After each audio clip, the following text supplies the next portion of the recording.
Hello everyone, this is Mladen Jovanovic, and today I'm going to share some of my thoughts regarding HIT or high intensity training conditioning individualization using MAS or maximum aerobic speed, and certain problems with individualizing training loads in general. We're going to use a Excel workbook that could be downloaded by signing on a newsletter on the homepage of the complementarytraining.net. And as we speak, you can probably open it up and try experimenting and following up the instructions. In the first part of this lecture, or whatever you want to call this, or webinar, I'm going to explain some of my thought process regarding the individualization of the training, how it's usually being done, and the problems associated with it. Also some problems with descriptive versus prescriptive testing, and one way to think about problems using a common and concrete example using a Formula 1 bolids. So let's start. So what's individualization in general? It's usually prescribing training load for an individual. And how do we do it? We usually use relative intensity for the individual. For example, if you go to the gym, someone might prescribe 5 sets of 5 using 75% of your 1 RM, and we're going to prescribe that across different subjects. So one's using percent of individual of 1 RM instead of prescribing absolute loads. We can use that using percent of VO2 max. So someone might run at 75% of VO2 max, and that's usually done in a research. We might use percent of heart rate max or percent of maximum aerobic speed, which we usually do. So instead of prescribing absolute loads, we prescribe loads, in this case intensity, based on some form of we use a relative score based on some maximum level of the individual or athlete in this case. Sometimes we also define optimal volume. For example, Mike Tusher uses rate of perceived exertion to also prescribe intensity used on the barbell, and also prescribe volume using something that's called fatigue percents. So he allows certain fatigue to accumulate, and in this case also prescribes individual volume. With running, for example, even if you use percent of maximum aerobic speed to prescribe training, for example, doing three sets of 3 minutes at 100% of maximum aerobic speed, we kind of individualized the intensity of those runs, but we haven't individualized volume. So 3 sets of 3 minutes, it's same across the subjects, and we need to also wonder what are the best way to individualize volume as well. One can ask question, is this auto-regulation? I would say no, because auto-regulation are the micro adjustments in load based on a day-to-day readiness. So even if you prescribe volume or intensity for an individual using relative intensity, or might something be called the relative volume, you still want to regulate the training based on a day-to-day readiness.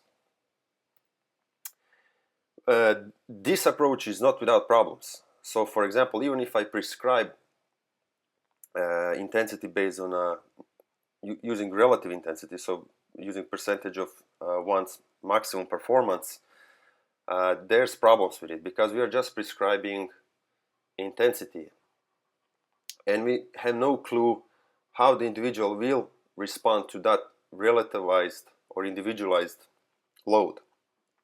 So for example, 5 sets of 5 with 75% might be easily done for a bench press for some intermediate lifter, but could be troublesome or might impose great recovery needs for someone who's more advanced. So even if we use individualized in a quotation mark training intensity, that doesn't necessarily impose that we are actually individualizing training or training response. This is a famous study by Vollard, in which they use a couple of 24 sedentary males and train them on a cycle ergometer at using 45 minutes at 70% of pre-training VO2 max. They did it 4 times a week for 6 weeks. So what they did, they used individualized load. So this is one way of individualization. And what they figure out is that, even using this individualized load, people reacted differently. So some of the guys improved certain aspects of performance, or I would say physiology, and some of them actually improved, I think, VO2 max, and some actually improved performance. This study is a must read because it also shows that there's difference between aerobic performance and aerobic capacity, and also shows that we might have responders and non-responders in different metrics. So even if they do individualized training load using 70% of VO2 max, we might get individuals who react to that training load by improving, race performance, and didn't improve lactate threshold pace, or didn't improve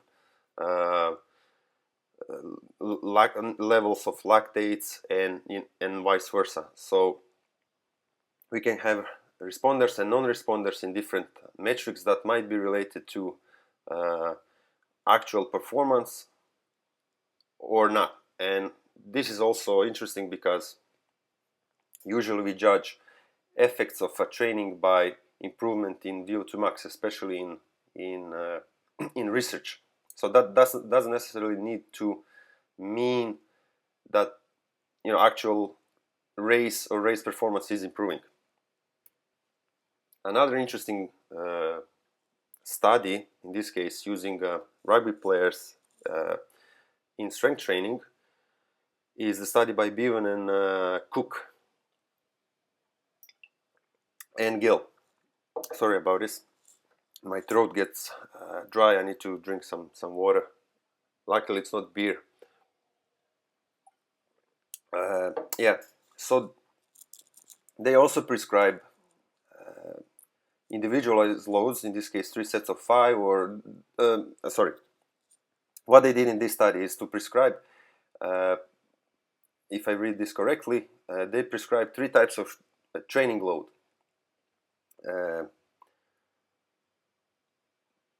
4 sets of 10 at 70% of 1 RM, 3 sets of 5 at 85, and 5 sets of 15 reps at 55, and 3 sets of 5 at 40%. So basically they prescribe 4 different loading strategies. The intensity on the bar, the weight on the bar was individualized using a percent of 1 RM. And what they did is check the response in testosterone. I think it was saliva response. And they split the subjects in 2 groups. One group trained using a protocol that induced the highest response in testosterone, and the other group trained using a protocol that showed the least or minimal response in increase in saliva testosterone. After a couple of weeks, they showed that the group that trained using a protocol that induced highest testosterone response showed the highest improvement in strength. You can double check these.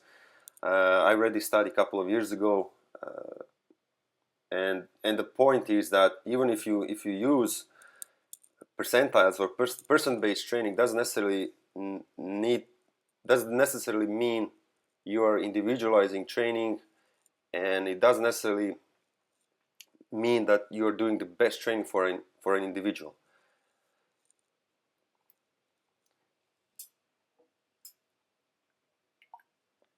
So in this case, we can understand this using a simple Formula One model. I think people understand the car analogies a lot easier, and I tend to use them a lot.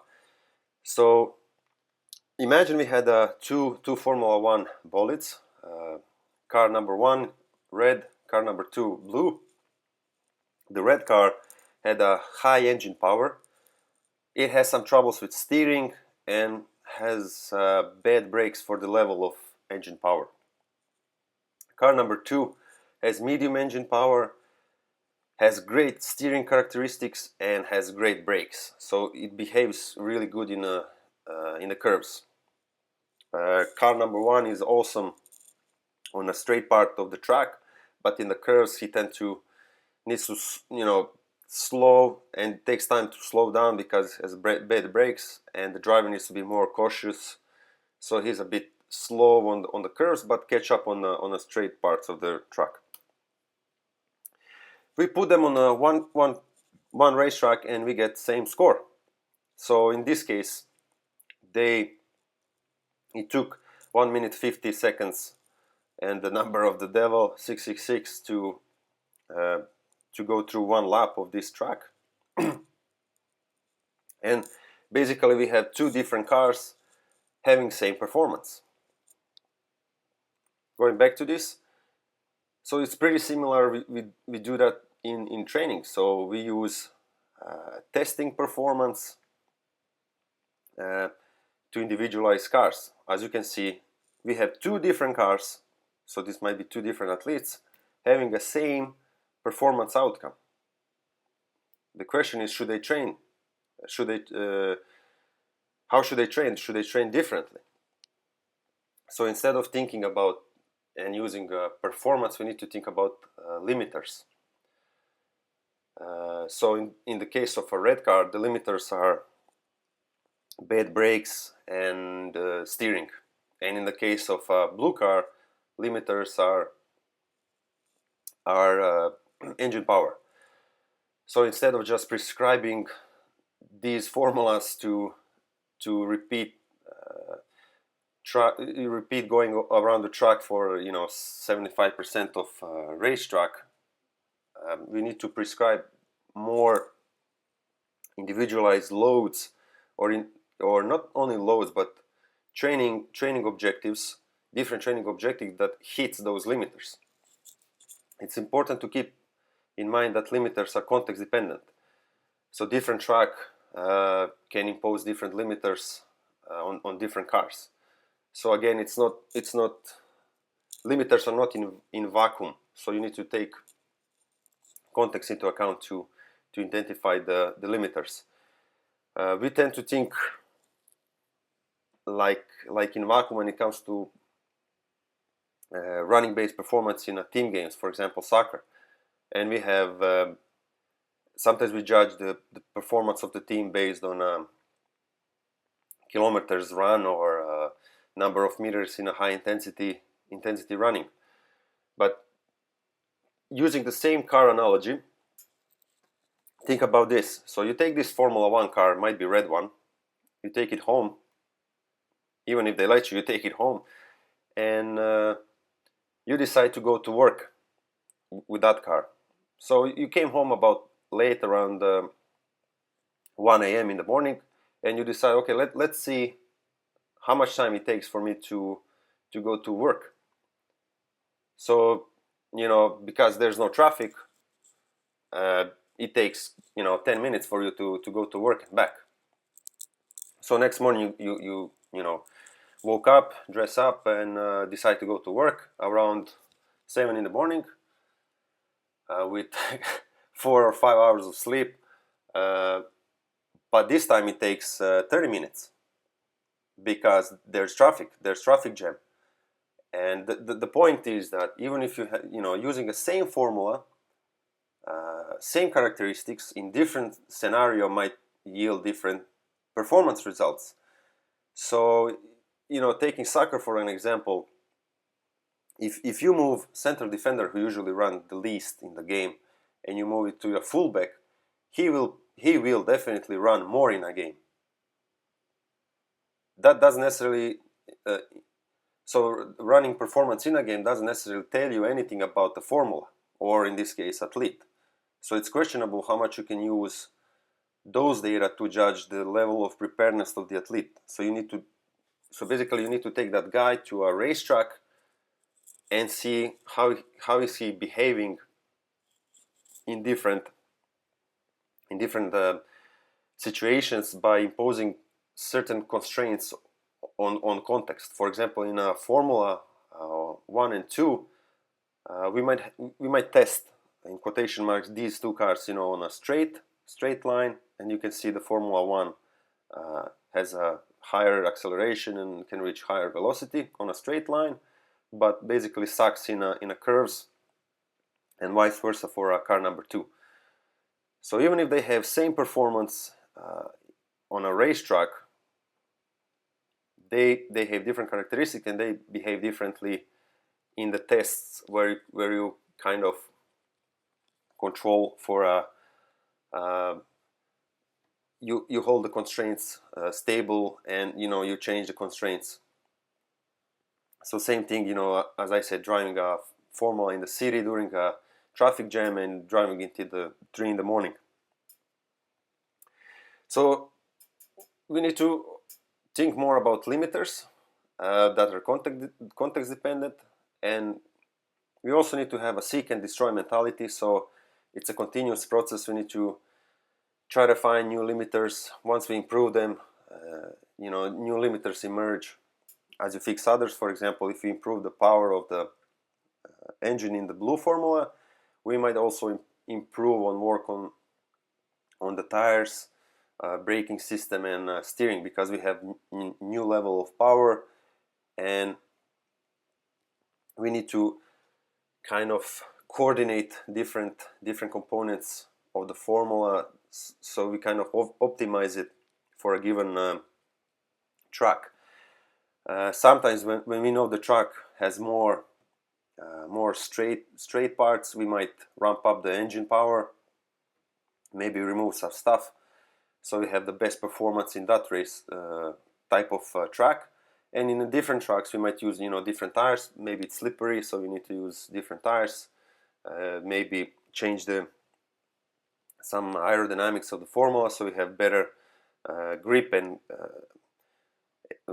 basically the air pushing the formula down on the ground. So it's always a optimization process between the context and the limiters inside the formula or the athlete. One thing we also need to take into account is the coordination between limiters, and in this case the driver in the formula basically needs to learn how to coordinate between characteristics of the formula and track performance, track context in type of track and the other drivers. Sometimes this takes time, and usually in training that's called delayed effect. So even if you improve certain limiters, for example, even if you improve mass or improve power, the athletes needs to be in a specific context as possible, so they can improve. In the case of running, they improve race pacing, also gain some motivation, and in case of soccer, you basically need to play small-sided games and friendlies, so the players can basically attune themselves to the improved their own characteristics, and they can allow themselves more taxing or try different running patterns and pacing.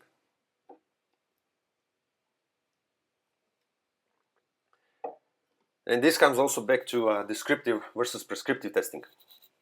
Most of the testing we do in strength and conditioning are performance tests, like race performance, bench and squat 1RM, vertical jump, broad jump, and yo-yo beep test. And these are often used as prescriptions as well, as we see as a percent of 1RM, and maybe using race performance or race pace in prescribing interval for a 800-meter runner. Most of the time, for example, in a team sport, if you have a battery of tests involving this stuff, most of the time you probably know who's your fastest player and who's your most aerobically fit player. So this test just gives you a numerical description of the things you probably already knew. It doesn't give you necessarily anything.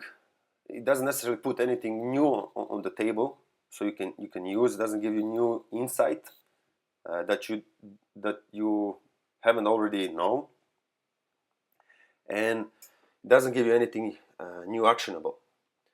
Sometimes these are used for a benchmark purpose. So for example, in a yo-yo, you might just say, okay, our guys improved for 2,000 meters, 2,200 meters to 2,500 meters, and that's an improvement.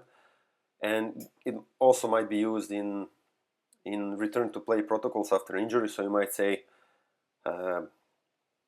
you're not allowed to participate or play until your yo-yo test reach your 95% of your pre-injury score, or your squat doesn't reach or vertical jump or whatever. So it's not that they're bad per se. It's we use them with a different purpose.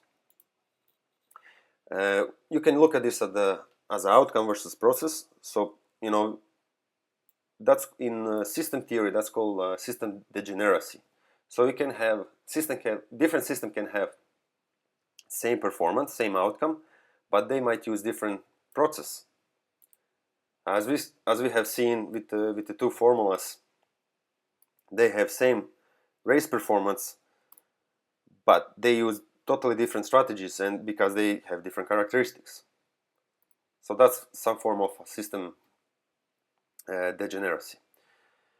Basically, with the testing, we need to think, what's happening under the hood. Basically, figure out not only using a race pace performance, but something more that can explain the whole, different limiters and the way to approach those different limiters. One thing I forget to mention is that even when we know limiters, that's one way to individualize things. But as we have seen from these two studies, even if we know that one player needs more improvement in strength, doesn't necessarily we don't necessarily know what protocol might yield the most benefits or most most bang for the bucks. So he might do 3 sets of 10, or he might do 3 sets of 5, and even yes, we know his strength is his weakness, and that's a limiter, but we still don't know how to prescribe the best training for him that causes him to react in a most optimal way. Hopefully this makes sense. So when it comes to testing, we need to think more about diagnostics rather than testing. So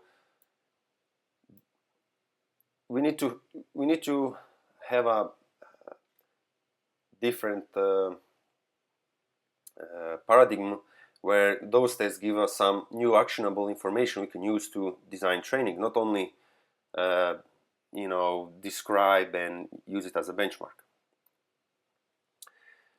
Same thing with those two formulas. You need specialized equipment to do that. You need to have some engine diagnostics tools that cost a lot of money. Maybe specialized tracks. Access to different tracks. Access to different monitoring and technology to test the brakes, to test the aerodynamics. Sometimes we can do that, just taking the formulas to different type of track. As I said, maybe straight line, see how do they behave differently in those constrained conditions compared to chaotic race. So maybe that's a poor man option, but you still need to have timing units and all that stuff, so you can identify the limiters. For example, there was one study that showed that vertical jump is not sensitive to fatigue from week to week training loads with, I think it was Australian rugby rules players. And there was one study by Stu Cormack and co-authors that show even if the vertical jump, in this case that's a performance outcome, some players use different strategy, again under the hood, or different process. So they use different strategy to reach the same or similar vertical jump performance outcome. And in this case, he used a force plate, and they measure flight time divided by contraction time or concentric time. Can't remember correctly. So basically, we can have same performance, and athletes can use different strategies and different processes to reach the same outcome. And if we keep track only of this, we might lose a lot of informative stuff by not tracking the process side of things. For example, in vertical jump test, I can probably reach the same vertical jump using different dip, and maybe that dip changes and it's sensitive to fatigue. So for example, even if my vertical jump is like 60 centimeters, I might use different dip when I'm tired and when I'm maybe fresh. So we need to have specialized equipment to measure that. We can't just measure performance. Again, there's a cost and a benefit. So we need to decide how much this costs, money, time and energy, and how much benefit we get, and basically how much precision we actually need. So compare Formula 1 to Honda Civic. So Formula 1 probably needs a lot more diagnostics, all that stuff, because it's Formula 1, and Honda Civic that doesn't necessarily have same requirements and needs as Formula 1, and it's not competing. So for example, take 800-meter runner compared to a soccer player. Do they need same level of precision when it comes to aerobic training? Probably not. So 800-meter runner can use his mass or race-based performance to prescribe training loads, but doesn't necessarily impose all the information that we need. And as we said, even if we prescribe loads based on race performance or VO2 max, we might get different reactions. So we might need different stuff, like classifying runners on fast twitch and slow twitch runners, knowing their critical power and W prime, which is an aerobic reserve. And I'm not gonna go too deep into that. I suggest checking the new book by Steve Magnus. When it comes to team sports like soccer, mass speed or maximum aerobic speed is usable, to prescribe an individualized training, but again, it might not be enough because we don't know how a certain player might react. Okay, we might know the limiter of a given player for his position. Again, limiters are context specific, so we might know the limiter for one player might be his aerobic capacity, but how do we approach, how do we prescribe, and how do we plan, reaching those objectives? And within the context of other training. So we might prescribe high intensity training using running based, or maybe doing on a bike because he has a lot of on legs activities. Maybe we should, maybe he's so much into sympathetically dominant. This is, it's beyond me how to assess it, maybe using HRV, but maybe that player doesn't necessarily need HIT conditioning. Maybe he needs some low intensity, no pounding, continuous exercises. So again, even if you know limiters and we know mass, we might need more information to actually individualize training. Again, this is a work in progress. I don't have everything sorted out. I'm working on a model of individualization, and I'll probably fix it soon, and there's more to come, definitely. So let's explain how to use mass table. So this is the end of the part 1, and we're going to continue in Excel. So you can open up the workbooks.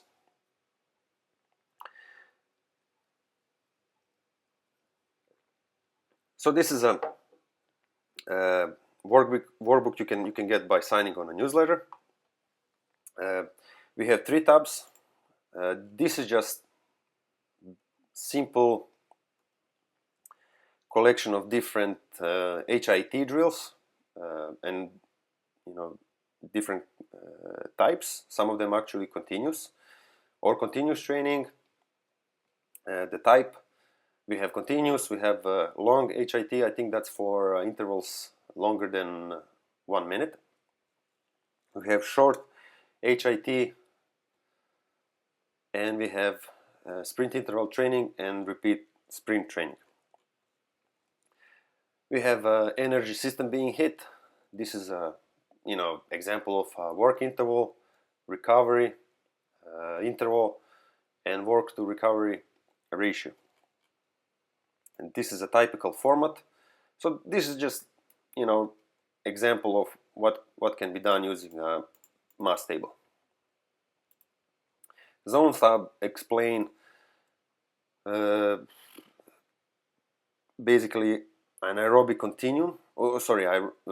Energy continuum, starting using a mass and 30-15 Martin Boucher test as a way to describe those continuums. So we have basically around 100% of mass. We have aerobic zone, and we have anaerobic, in quotation marks, anaerobic zone.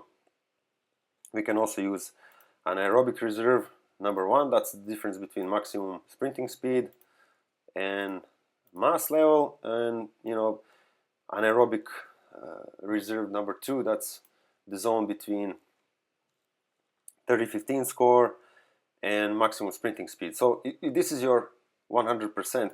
This is your maximum sprinting speed, for example, tested in a 40 to 60 meter sprint, the maximum velocity reach. And this is, let's say, a 0 velocity. So we have continuum between 0 and 100% of maximum sprinting speed, and around 50% or more or less for certain guys, we have maximum aerobic speed. So this is basically useful for visualizing different methods on a continuum, and giving you a framework to use. This small table just gives you indication of certain physiological events happening on different percents of maximum aerobic speed and maximum heart rate. So we have VO2 max, ventilatory threshold 2, or lactate threshold, sometimes called anaerobic threshold, or onset of blood lactate accumulation. We have ventilatory threshold number 1, and this is a sweet spot running, basically the highest intensity that could be used for continuous run, but it's a bit lower than threshold pace and intensive endurance running. Usually we use ventilatory threshold number 1 and ventilatory threshold number 2 to split training into 3 zones. Under ventilatory threshold number 1, between those 2, and over. That's usually being done in endurance studies. This is a distance calculator. This is the main part of the workbook. It's divided into two columns. This is the one used for testing and actually figuring out athletes' maximum aerobic speed, and this is used for prescribing HIT drills. So yeah, these are the tests. This is a time trial test. So what we want to do is, we prescribe time trial, and we need to figure out maximum aerobic speed of the player. So we can use the green columns and check the time trial time. So for example, if someone runs 1600 meters in 5 minutes, his maximum aerobic speed is 19.1 kilometers or 5.31 meters a second. So this is in kilometers, this is in meters per second. Again, we can prescribe time trials using distance or minutes. So for example, we might say, okay, run around the track for 5 minutes, and depending on how much you run, we figure out the maximum aerobic speed, and that's basically average velocity. It's the same thing for 1200, 1500 and 1600. Again, depends on if you're working with younger athletes, you might prescribe 1200, or someone that's less fit. So basically the goal is to have player finishing up in 5 to 6 minutes. So again, if someone is out of shape, you might prescribe 1200, and if someone is in shape, you can prescribe 1500 or 1600. One thing to keep in mind is that humans usually pace better when you prescribe distance instead of time, because they can see basically they know exactly how much is left compared to the time. So in this case, they know it's 3 and something laps and 4 laps, and it's mentally easier, and probably when it comes to pacing, it might be more familiar to run on on distance rather than time, although the time is also used. This is a conversion to a University of Montreal track test or beep test, and this is based on a regression equation. So usually you can use last fulfilled stage in a beep test, in this case normal beep test around the track, as mass, or you can use distance covered. In this case, I have created a conversion based on some formula I found. So you can convert distance covered in a beep test, and you get mass velocity. These are all linear tests, and we can also prescribe shuttle runs. In this case, they can run shuttles of 40 meters, and in that case we need to correct for change of direction. Usually it takes 0.7 seconds to change direction. Again, if the players are heavier, like rugby players, you might change this to 1. And the principle is the same. So we're gonna cover 1200 meters in 40 meter shuttles. So we need to figure out what's his mass depending on the time. 1200, 1500, 1600, and again we can perform give the players 40 meter shuttles and say let's see how much distance you cover in those shuttles in 5 minutes, and we can find the distance or time and find athletes' maximum aerobic speed. What happens when you change COD time? Basically it corrects itself. So if it's 0, that's like same as running linearly. So with 1200 meter time trial in a 40 meter shuttle, it takes 622, and it takes 622 in a straight line. If you change this to 1, So 1 second, these two will change, this cell and this cell. So again, for a same level of mass, it will take longer time, to cover the same distance in a shuttle. So again, depends on how you measure things.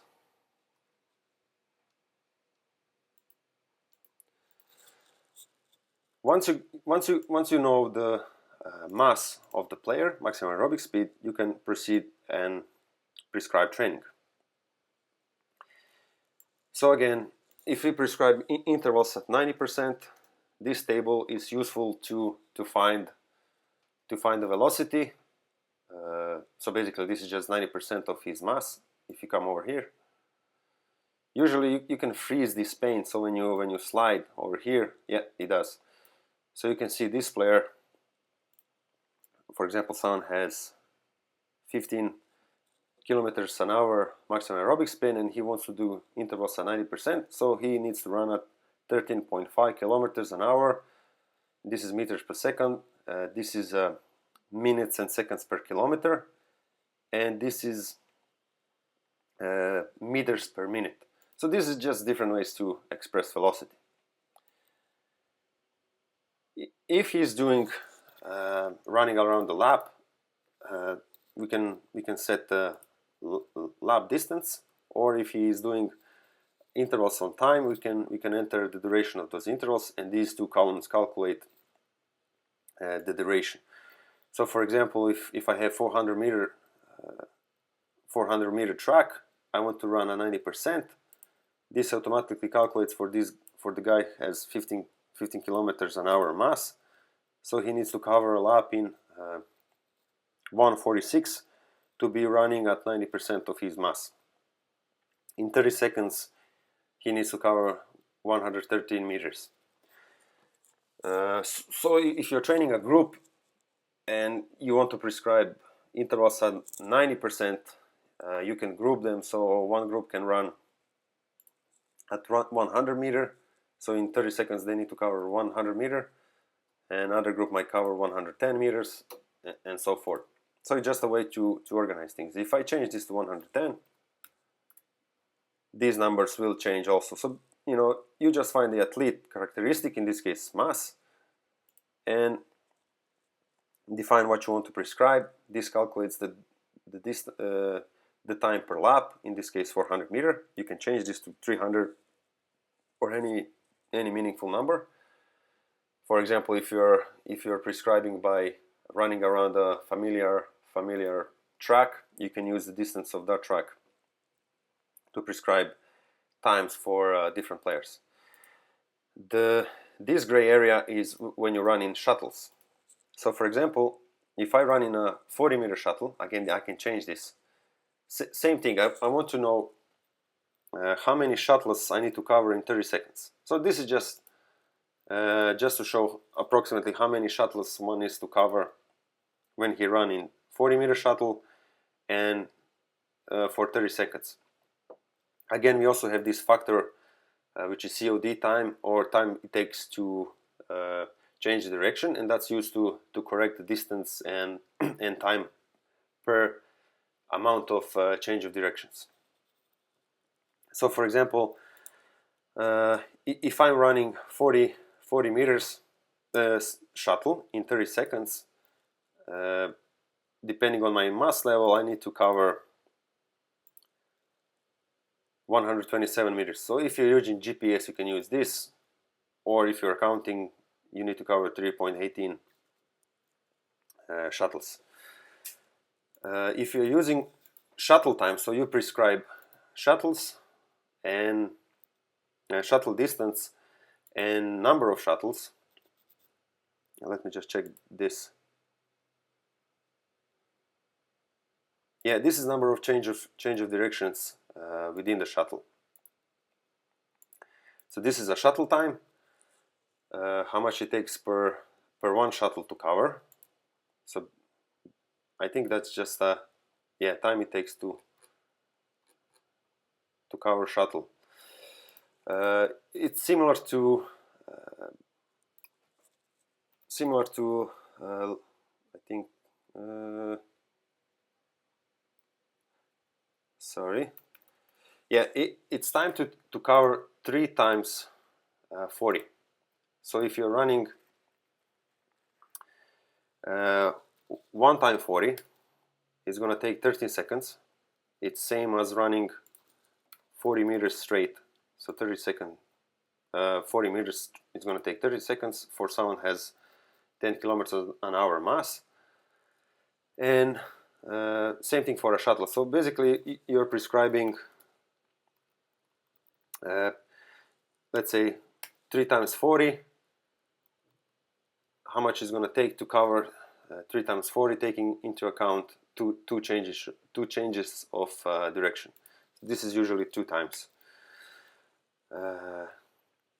Shuttle length is, basically it tells you, in this case, I know the shuttle distance and I know number of shuttles, so I need to do 2 times 40. And what I'm wondering is what should be the time to cover this, depending on the mass level of the player.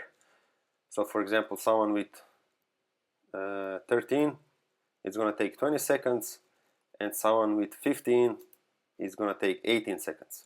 So 20, 18. So it's useful for prescribing. If I increase this to 1, it's going to change, and for example 4.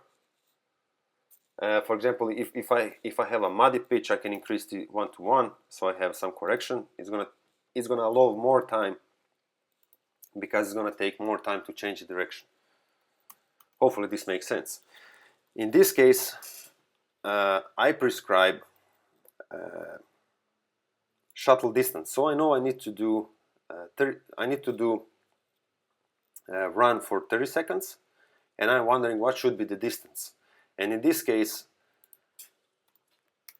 what should be the straight line distance and what should be the 2 times distance. In this case, in 30 seconds, running 30 seconds, I need to cover 2 times 56. 56 meters to be running at 110% of mass. So for example, I want to do 15-15 conditioning with players at, let's say, 110%. I want to, again, 15 seconds, they're going to run, and they're going to run down and back. So we have 2 shuttles. In this case, this is not used, this is then calculated. And because I'm dealing with soccer players, it's going to take 0.7 seconds to change the direction. What I'm wondering, what should be the distance of the shuttle? For example, if I have an athlete with 15, or a group with the average of 15 mass, that distance should be 33 meters. So in 15 seconds they need to go 30 meters down and back.